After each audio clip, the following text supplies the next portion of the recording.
sobre cada um dos candidatos, se eles conhecem e votariam, se não conhecem ou se conhecem e não votariam. Os candidatos com os maiores índices de conhece e não votaria são Tarcísio de Freitas e Fernando Haddad. Tarcísio de Freitas aparece com 50% e Fernando Haddad com 34%.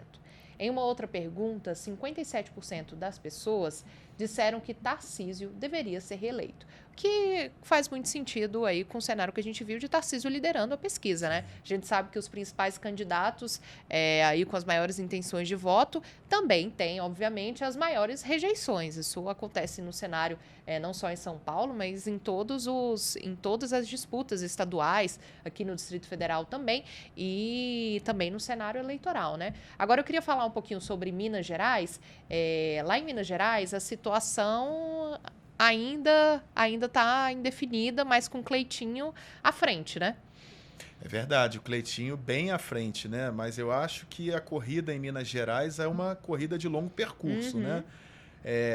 Tem candidaturas que podem ganhar atração. Por exemplo, a candidatura do PT com o Patrus Ananias.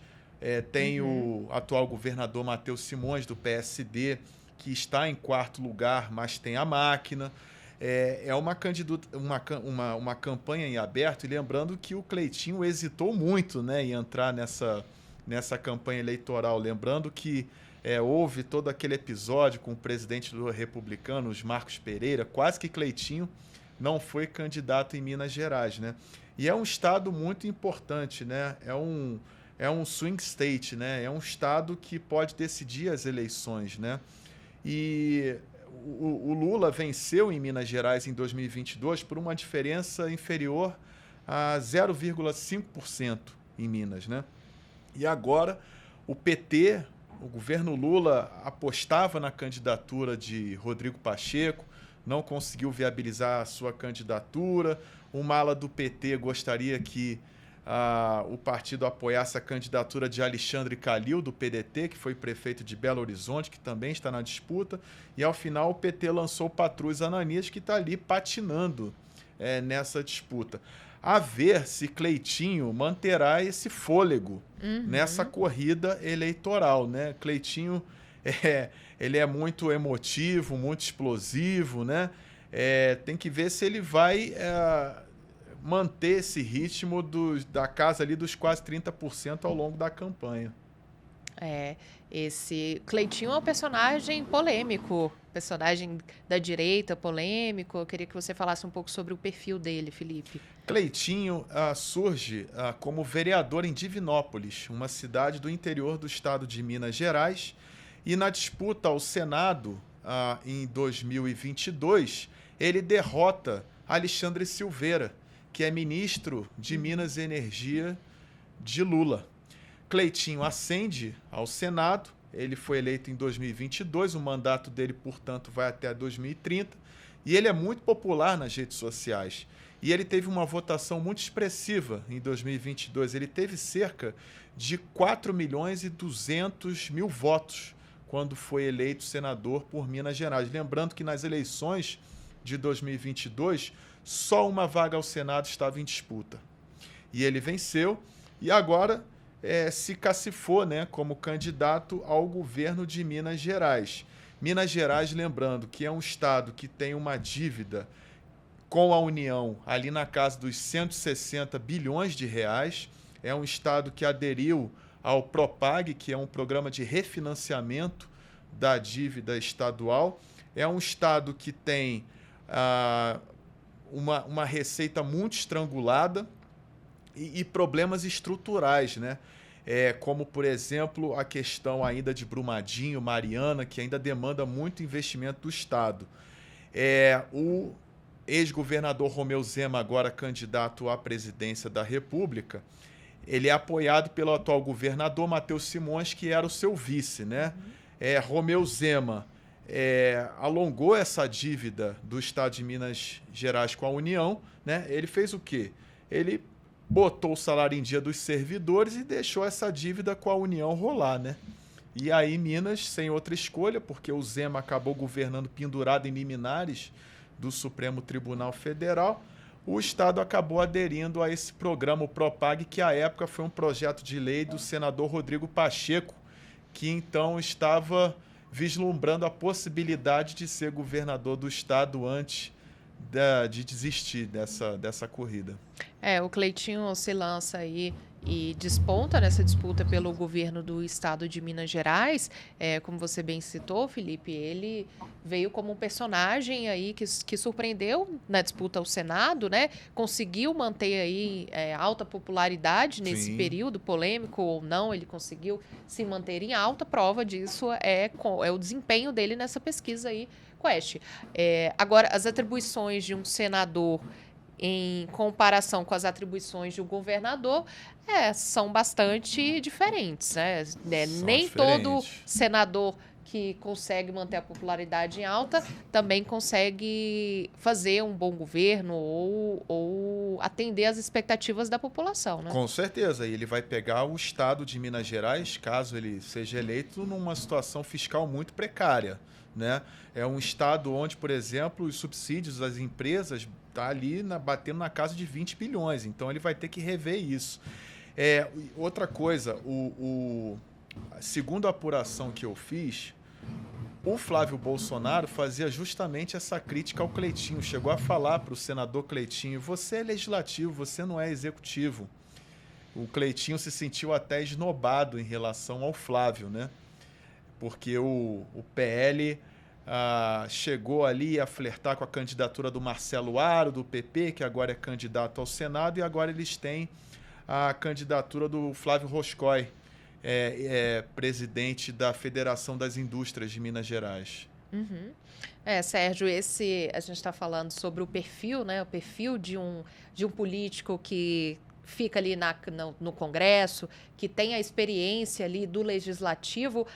Nem todo candidato que já foi deputado federal ou estadual e até senador da República tem um bom desempenho no governo e vice-versa. São atribuições bastante distintas, né?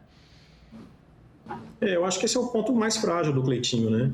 Aliás, é curioso que em Minas Gerais a influência do Zema está muito pequena, né? Uma pessoa que foi governador por 2 mandatos, né? E com uma intenção de voto muito baixa no seu próprio estado e com uma influência muito baixa também na sucessão estadual, né? É curioso isso. Mostra que realmente Minas não entendeu o governo do Zema como um governo realmente com a capacidade com um modelo, né, que seja necessário replicar.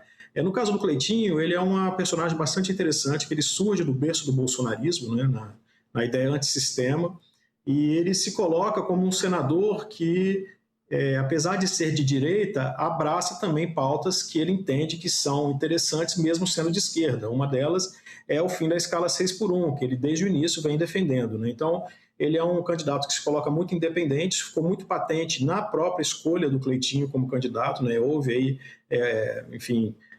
atritos, né, com o próprio PL, que falou que ele não seria candidato, enfim, depois ele acabou conseguindo a chapa para poder concorrer, né? Mas ele é um candidato que consegue sair do ambiente polarizado, né? E apesar de se colocar como direita, e abarcar votos de pessoas que entendem que ele defende medidas, né? Que ele defende ideias, e não somente ideias que estão dentro de um espaço que é delimitado aí pela direita. Eu acho que essa é a grande vantagem dele, além da retórica muito próxima, né, do eleitorado. O Cleitinho me parece um político um pouco mais moderno na sua comunicação, diferentemente de perfis que são muito talhados pelo marketing, né, que tem uma dificuldade aí, uma escolha de palavras muito construída, com estratégias. Ele me parece muito franco na comunicação, isso tem agradado o eleitor, é por isso que eu falo que é um perfil mais moderno hoje. Agora ele falha justamente na articulação em tentar se colocar como uma pessoa capaz de governar um Estado que enfrenta questões fiscais muito importantes e muito sérias, né? Então ele vai precisar corrigir isso na campanha, agregar nomes em torno dele, né? Nomes importantes, nomes de peso, para que ele possa convencer o eleitorado de que ele vai conseguir realmente tirar o Estado do problema que se encontra, né? Do problema principal financeiro e não só, né? Entre outras questões também. Mas é interessante ver que ele consegue aí ter uma distância do segundo colocado bastante grande, né?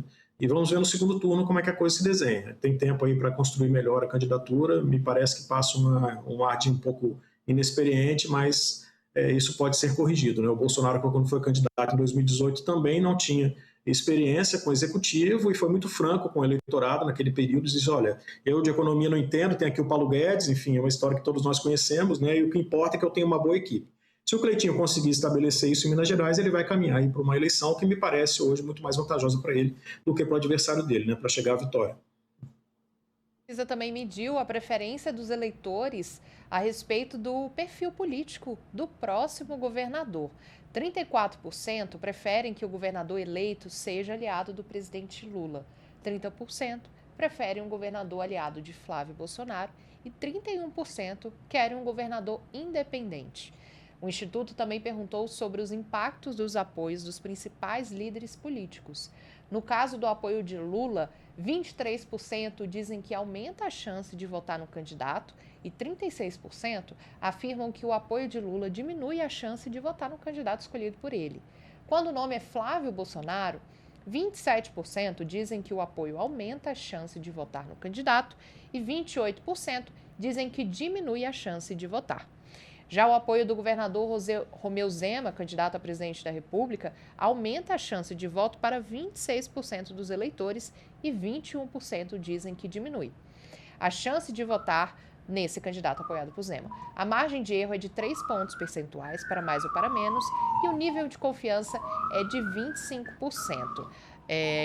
Para a gente finalizar essa questão de Minas Gerais, né, esse cenário que a gente falou agora há pouco, como o Sérgio disse, o Cleitinho, ele defende, ele é um personagem que nasce do bolsonarismo, mas ele defende facilmente ideias e pautas que vêm da esquerda, né, que são originadas na esquerda, mas que agregam aí a simpatia do público, como é o caso do fim da escala 6x1, né, Felipe? E outra pauta também que eu presenciei no Senado, o Cleitinho apoiando, o fim a isenção de imposto, da cobrança de imposto de renda para quem ganha até R$5.000. Eu vi o Cleitinho na tribuna do Senado falando, não importa se é direita ou é esquerda, é uma pauta do povo, né? Então ele se coloca, ele nasce no campo bolsonarista, como o Sérgio falou, e ele é um político populista, ele está com o povo. Tá com o povo e até o momento está dando certo, né? Ele está despontando aí nas pesquisas. Vamos ver como é que vai ser o cenário nas próximas semanas de campanha eleitoral e tudo pode acontecer. Lembrando aquele episódio icônico, né, na CPI das Bets, quando ele vai fazer uma selfie com a Virgínia, né? Aquilo, exatamente. Depois ele até se desculpou. Se desculpou, mas o povo também gosta da Virgínia, né? A Virgínia tem muitos seguidores, então, como você citou, ele tem um perfil populista, então faz sentido que ele tenha atitudes como essa, né? Embora ele tenha se desculpado depois. Olha só, antes da gente